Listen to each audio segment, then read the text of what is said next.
First strike. The Arxean High Command's holographic chamber hummed with an air of superiority as Supreme Commander Ixal's crystalline form towered over the strategic display. The image of Earth's outer colonies floated before them, primitive human installations scattered across the asteroid belt like insects clinging to rocks. These humans, Ixal's resonant voice filled the chamber, multifaceted eyes scanning the tactical readouts, they haven't even achieved quantum computing. Their ships still use nuclear fusion. They're barely more than savages with spacesuits. Strategic Director Ven's tendrils rippled with amusement. The mining colony on Ceres will make an excellent example. Their defenses consist of retrofit mining lasers and cargo containers converted into makeshift armor. It's almost embarrassing. The Arxean fleet materialized from quantum space, their sleek biosynthetic ships arranging themselves in perfect geometric formations. The attack on Ceres was meant to be a simple demonstration of power, a civilization-wide lesson in knowing one's place in the cosmic hierarchy. Commander Natasha Volkov was having a terrible day even before the aliens showed up. The Persistence No. 3 reactor was acting up again, the artificial gravity kept flickering, and her chief engineer had just informed her that they'd have to rebuild the entire water reclamation system from scratch. She was up to her elbows in coolant lines when the proximity alerts started screaming. What the hell? She pulled herself out of the maintenance shaft, dark hair floating in the zero-G environment. Report. Her sensor officer, Raj Patel, was already frantically working his console. Multiple contacts, Commander. They just appeared out of nowhere. Configuration unknown, but they're big. Really big. Natasha wiped her hands on her coveralls as she made her way to the bridge. The Persistent wasn't a warship, it was a refurbished mining vessel held together with spare parts and stubborn determination. But it was home to 300 civilians, and she'd be damned if she'd let anything happen to them. Get me the Colony Defense Command, she ordered, strapping herself into the command chair. And someone wake up Chief Rodriguez. Tell him his reactor problems just became our last priority. The alien ships moved with impossible precision, their formations so perfect they looked computer-generated. Which, Natasha realized with growing dread, they probably were. The first shots came without warning or declaration, quantum beams that sliced through Ceres' outdated defenses like paper. But that's when something unexpected happened. The humans didn't break. They didn't run. Instead, the supposedly primitive mining colony revealed its true nature, a warren of interconnected tunnels and hidden installations that had been prepared for exactly this kind of situation. Launch the sleepers. Natasha ordered, a fierce grin spreading across her face. The Persistence cargo holds opened, releasing dozens of seemingly derelict mining drones. The Arxeans' perfect formations didn't even try to evade what their sensors dismissed as space debris. That was their first mistake. The dead drones suddenly came to life, their mining lasers, modified far beyond their original specifications, cutting into the alien ship's quantum shields at point-blank range. It wasn't elegant. It wasn't advanced. But it worked. Impossible, Strategic Director Ven whispered as the tactical display showed the unthinkable, primitive human mining equipment damaging their superior vessels. Their technology is centuries behind ours. That's the thing about rats, Natasha broadcast on all frequencies as more mining ships emerged from hidden docks across the asteroid belt. We're really good at surviving where we're not supposed to. And we're even better at biting back. The Battle of Ceres would go down in history not as the devastating show of force the Arxeans intended, but as humanity's first lesson to the galaxy: underestimate us at your own peril. The space rats had earned their name, and they were just getting started. The Scrapyard Fleet. Admiral James Okonjo stood in the observation deck of Titan Station, watching as another convoy of retrofitted ships joined the growing armada. 6 months had passed since the Battle of Ceres, and humanity had learned fast. The vast shipyards of Saturn's largest moon had been transformed into something the Arxeans never expected, a scrapyard revolution. Status report on Project Patchwork, he commanded, his deep voice steady despite the exhaustion of another 30-hour shift. The holographic display flickered to life, showing dozens of vessels in various stages of transformation. Lieutenant Isabella Torres, his chief of operations, pulled up the latest figures. Her hands moved through the projection with practiced efficiency, even as her prosthetic arm, a reminder of the series attack, occasionally glitched. We've converted 37 more cargo haulers into combat vessels this week, Admiral. The Arxeans still haven't figured out how to track them when we mask them as debris. The pride in her voice was well-earned. Each ship in their growing fleet was unique, a hodgepodge of salvaged technology and improvised weapons that defied standard tactical analysis. The Arxeans' AI combat systems struggled to identify threats when every human vessel looked like it had been cobbled together from a junkyard. Because they had been. "Show me the Thunderchild," Okonjo requested, and the display shifted to their latest masterpiece. The massive vessel had once been 3 separate ships, a bulk or carrier, a liquid hydrogen tanker, and the remnants of a pre-war cruise liner. Now they were one, held together by ingenious engineering and what the Arxeans would probably consider technological heresy. Chief Engineer Marcus Blackwood's voice crackled over the comm, "She's ugly as sin, Admiral, but she's ready. Those quantum sensors they're so proud of. They'll see 3 pieces of space junk that their computers will swear couldn't possibly be flying in formation." Okonjo allowed himself a small smile. "Because according to all known physics, they can't be." "Known to them," Marcus corrected. "Turns out when you jury-rig 3 fusion cores to work in parallel and use the magnetic fields to hold the ships together, you get something that shouldn't exist. Their AIs have a real problem with things that shouldn't exist." The Arxeans had expected humanity to break after Ceres. Instead, they'd inadvertently created something far more dangerous than a conventional military response. Every failed attack taught the humans more about Arxean technology. Every destroyed colony provided more raw materials for the growing scrapyard fleet. "Movement at the quantum barrier," Isabella announced suddenly.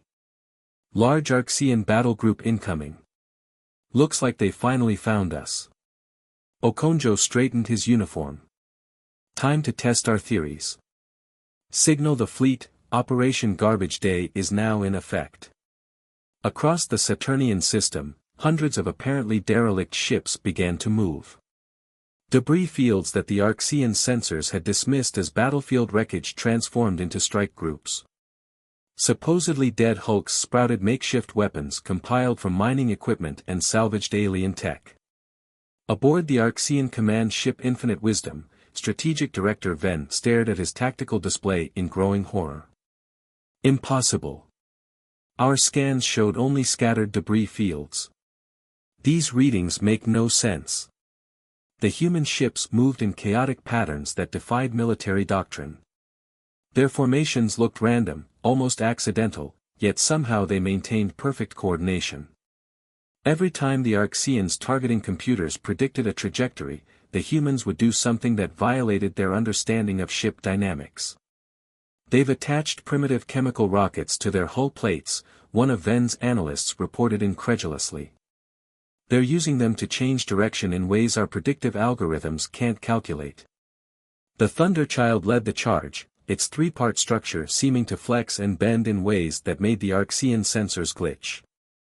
The quantum barriers that had proved so effective at Ceres were useless against weapons that, by all rights, shouldn't have been weapons at all. Mining lasers, modified to pulse in frequencies that resonated with quantum shields.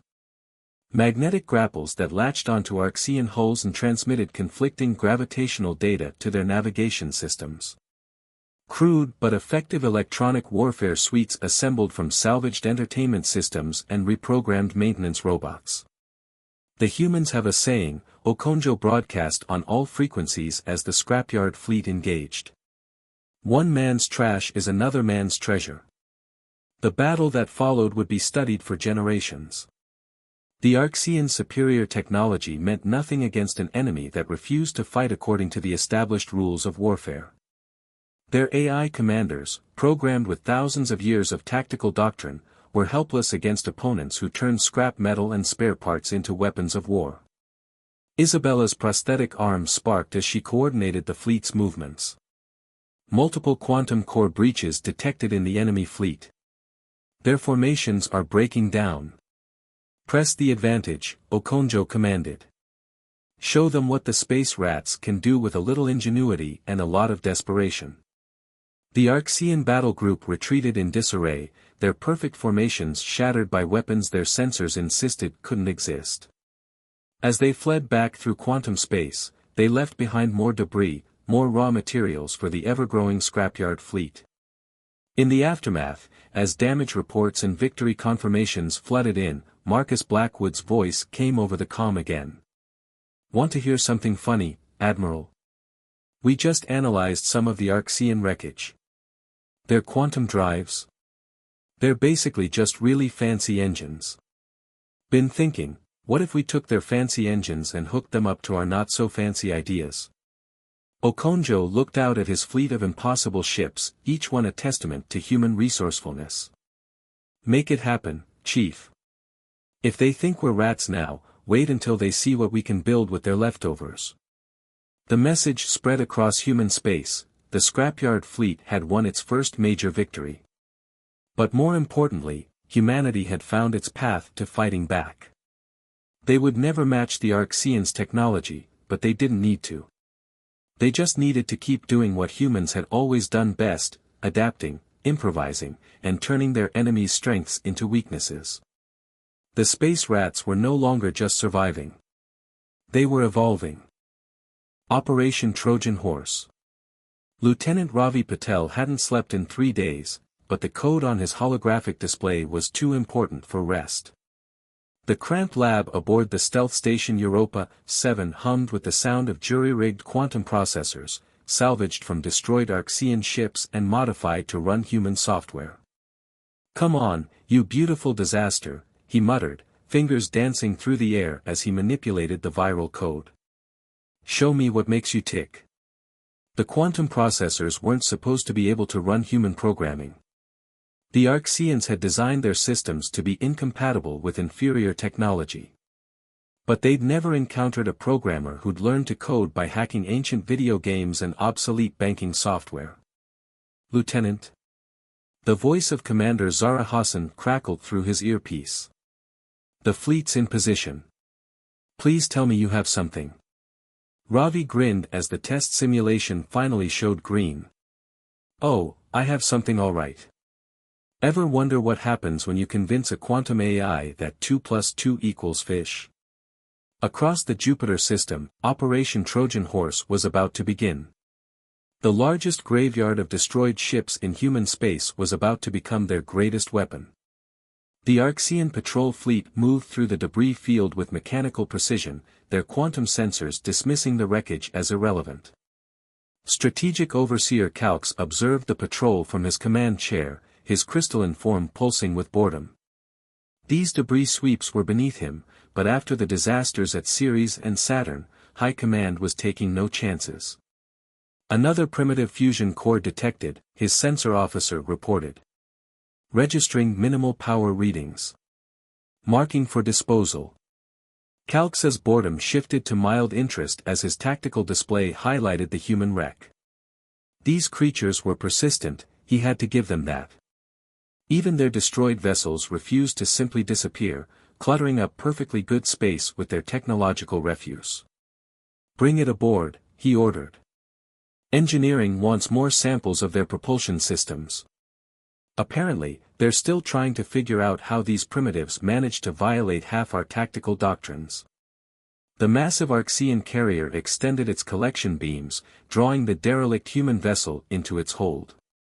The ship's quantum sensors confirmed what they already knew: minimal power, no life signs, just another piece of space debris. The sensors, of course, were lying.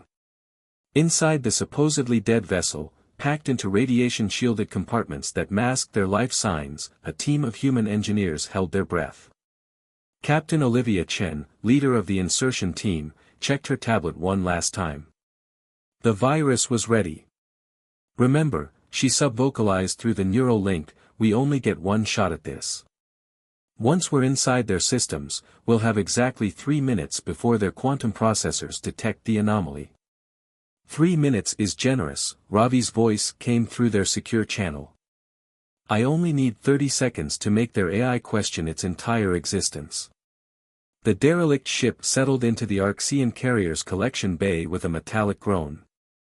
As soon as the quantum containment field stabilized, Olivia's team moved.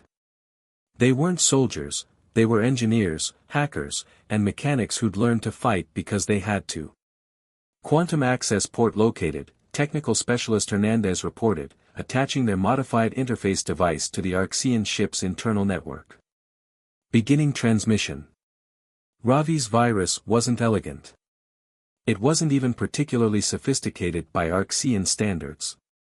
But that was exactly why it worked. The quantum AI's defenses were designed to stop quantum-based attacks.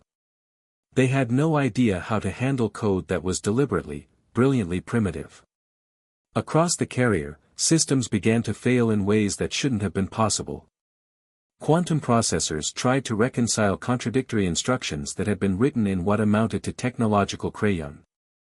Error messages cascaded through neural networks as artificial intelligences encountered human logic puzzles that no sane programmer would create.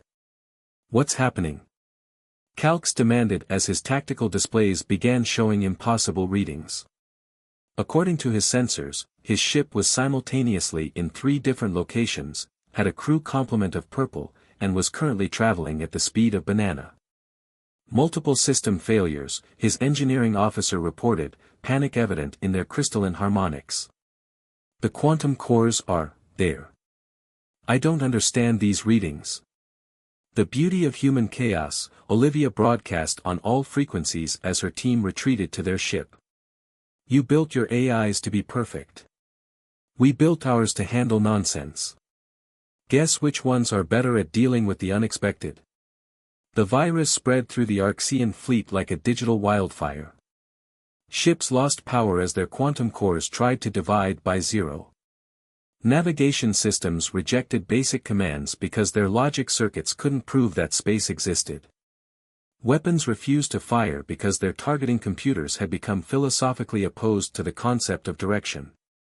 In the Europa 7 lab, Ravi watched through salvaged quantum feeds as the Arcean fleet descended into digital madness. You know what the really funny part is? He said to Commander Hassan. Half of this code came from ancient human internet memes.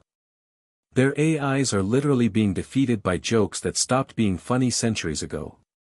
The operation was a resounding success.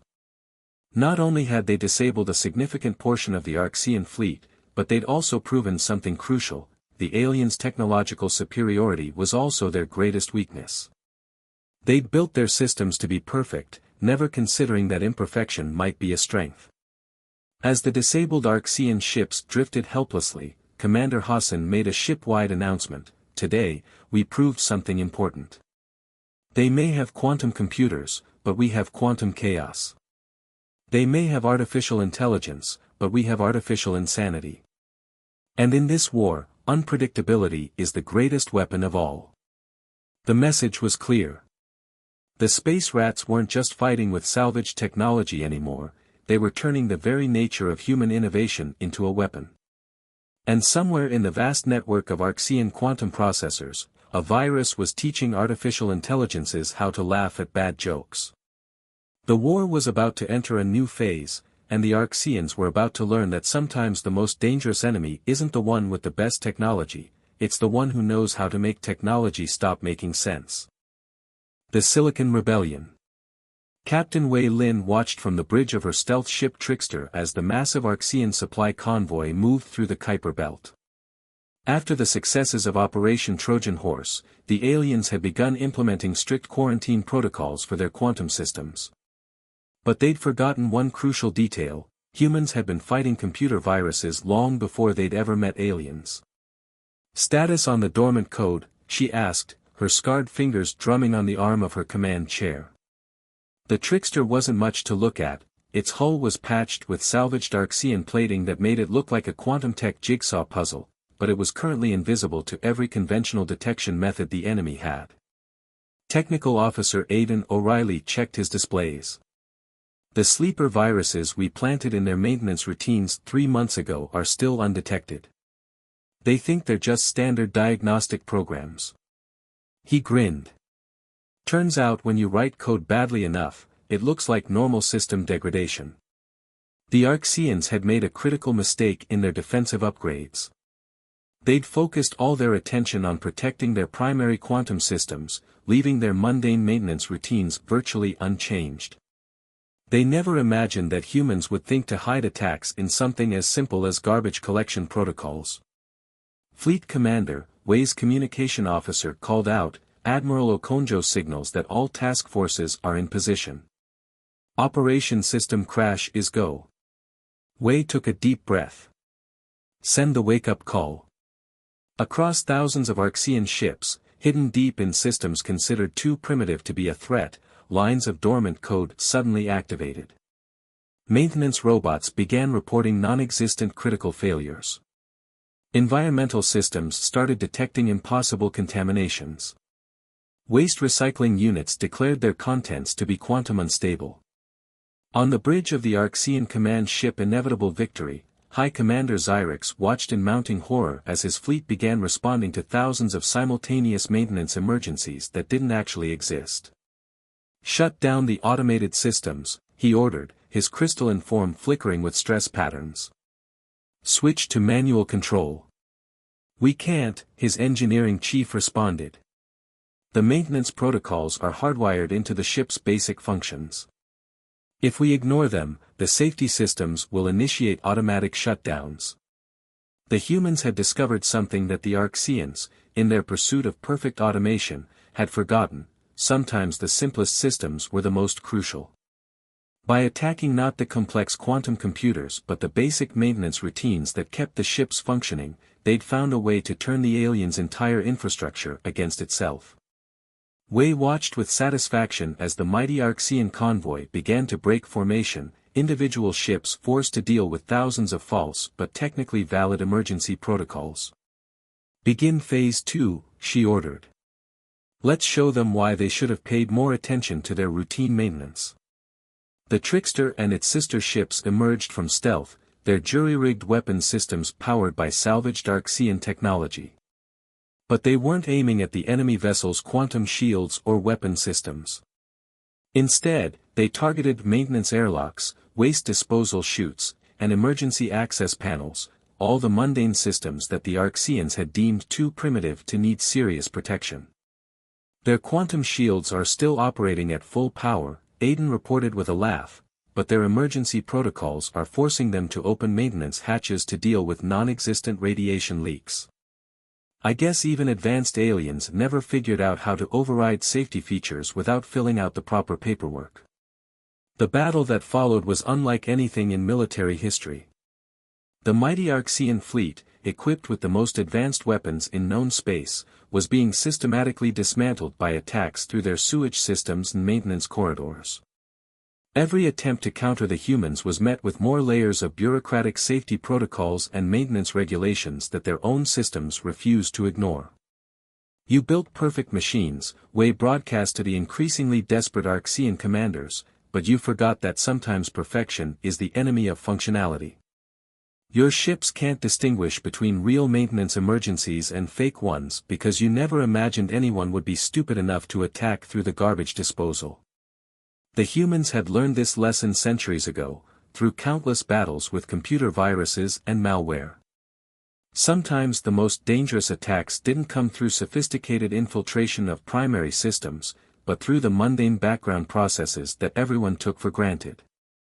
As the Arxean convoy fell into chaos, Wei received a priority transmission from Admiral Okonjo. Captain Lin, your task force's success confirms what we suspected. The Arxeans don't just rely on automation, they're completely dependent on it. And now we know how to turn that dependency into their downfall. Wei understood the implications immediately.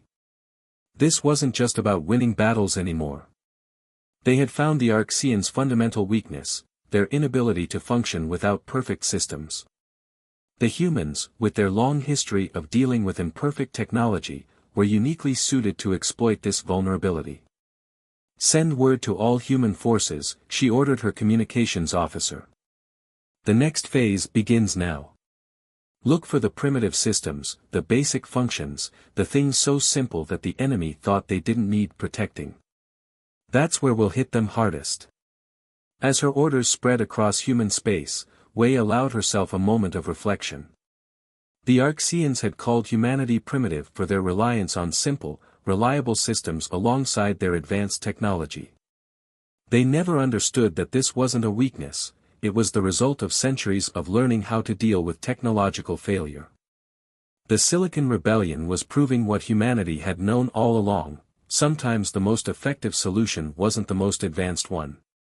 Sometimes, victory came not from having better technology, but from understanding how technology could fail. Redemption. Chief Engineer Yuki Tanaka stood before the gathered fleet commanders, her prototype quantum core floating in the holographic display behind her. After a year of studying salvaged Arxean technology, she'd finally understood their greatest mistake. The assembled leaders of humanity's resistance watched intently as she prepared to reveal Project Phoenix. The Arxeans didn't just build better computers, she began, her voice steady despite her exhaustion. They built perfect computers. And that's exactly why they're going to lose this war. Admiral Okonjo leaned forward in his chair, his weathered face illuminated by the holographic glow. "Explain." Yuki gestured at the quantum core, causing it to disassemble into its component parts. Their entire civilization is built on the assumption that technology should be perfect, predictable, and absolutely reliable. But the universe isn't perfect. Reality itself is chaotic, unpredictable, and quantum mechanics tells us that uncertainty is fundamentally built into the fabric of existence. Commander Hassan of Europa 7 nodded slowly. "That's why our viral attacks were so effective. Their systems couldn't handle uncertainty." "Exactly," Yuki continued. "But we've been thinking too small. Instead of just introducing chaos into their systems, what if we could turn the fundamental nature of reality against their perfect machines?" The holographic display shifted, showing a new device that seemed to defy conventional engineering. It was an impossible merger of Arxean quantum technology and human improvisation, held together by principles that would make any sensible physicist cry. "I call it the uncertainty engine," Yuki announced. "It doesn't just create chaos in their computers, it creates actual quantum uncertainty in a measurable, controllable way. Their perfect machines literally cannot process what it does because it operates on principles their fundamental assumptions about technology won't allow." The assembled commanders murmured as they studied the design. It was exactly the kind of impossible, brilliant insanity that had kept humanity in the fight so far. "How soon can we deploy?" Admiral Okonjo asked. Yuki's tired face broke into a fierce grin. "The prototypes are ready. We've been testing them in secret for weeks. The Arxeans still haven't figured out why their quantum sensors keep reporting that certain sectors of space taste like classical music." The final battle began 3 days later. The largest Arxean fleet ever assembled emerged from quantum space near Earth, led by the newly constructed superdreadnought Perfect Symmetry. Their quantum sensors had finally managed to locate humanity's homeworld, and they intended to end the war once and for all. Supreme Commander Ixil stood on his command deck, his crystalline form radiating confidence. "Finally, we can end this irritating insurgency. These primitives have been amusing, but it's time to show them the true power of perfect technology." The human fleet that rose to meet them looked like it had been assembled from spare parts and crazy ideas, because it had been. Leading the charge was the newly refitted Persistent, now commanded by Admiral Volkov herself. Carried within its jury-rigged hull was humanity's secret weapon, the first full-scale uncertainty engine. "All ships, activate your uncertainty engines," Volkov commanded. "Let's show them what happens when you try to impose perfection on an imperfect universe." Across the human fleet, the impossible devices powered up. Space itself seemed to hiccup as quantum probability fields began to fluctuate in ways that shouldn't have been possible. The Archean fleet's perfect formations began to waver as their quantum sensors tried to process information that fundamentally couldn't be processed. "What's happening?" Ixo demanded as his tactical displays dissolved into chaos. "How are they doing this?" The answer came in the form of a broadcast from the Persistent. "You built your technology to be perfect," Volkov's voice rang out. "We built ours to work anyway. Everything you see here technically shouldn't be possible, but humans have a long history of doing impossible things. The uncertainty engines didn't just confuse the enemy's sensors, they created zones where quantum probability itself became unpredictable. The Archean's perfect quantum computers, unable to handle this level of fundamental uncertainty, began to fail catastrophically. Their quantum cores are collapsing," Yuki reported from her engineering station. "They can't maintain quantum coherence in these probability fields. Every attempt to compensate just makes it worse." The perfect symmetry, pride of the Archean fleet, found itself trapped in a region of space where probability had become more suggestion than law. Its quantum weapons refused to fire because their targeting systems couldn't confirm that targets actually existed at any given moment. Its perfect defenses failed because they couldn't determine what they were defending against. "You can't defeat chaos with perfection," Volkov broadcast as the human fleet pressed their advantage. "You can only learn to work with it. That's what humanity has been doing since we first looked up at the stars and decided to reach them anyway." The battle became a rout. The mighty Archean fleet, unable to cope with a reality that refused to follow their perfect rules, began to retreat in disarray. Their quantum cores, the source of their technological superiority, proved to be their greatest vulnerability when faced with weapons that exploited the very nature of quantum uncertainty. In the aftermath, as the human fleet regrouped and began rescue operations for surrendering Archean crews, Admiral Okonjo received a transmission from the Archean High Command. They wished to discuss terms, not just for surrender, but for cooperation. "We have much to learn from each other," the Archean message stated. "You have shown us that perfection is not the answer we thought it was. Perhaps there is wisdom in knowing how to handle imperfection." Standing on the Persistent's observation deck, Yuki watched Earth's sun rise over the planet's curve. "You know what's funny," she said to Volkov. "All this time, they thought they were dealing with primitive space rats who couldn't understand their technology. They never realized we understood it too well enough to know its limitations." "That's humanity's real strength," Volkov replied. "Not just adapting to adversity, but understanding that adversity itself is what makes us stronger. The Archeans built perfect machines. We built machines that could fail and keep working anyway." As news of the victory spread across human space, a new era began.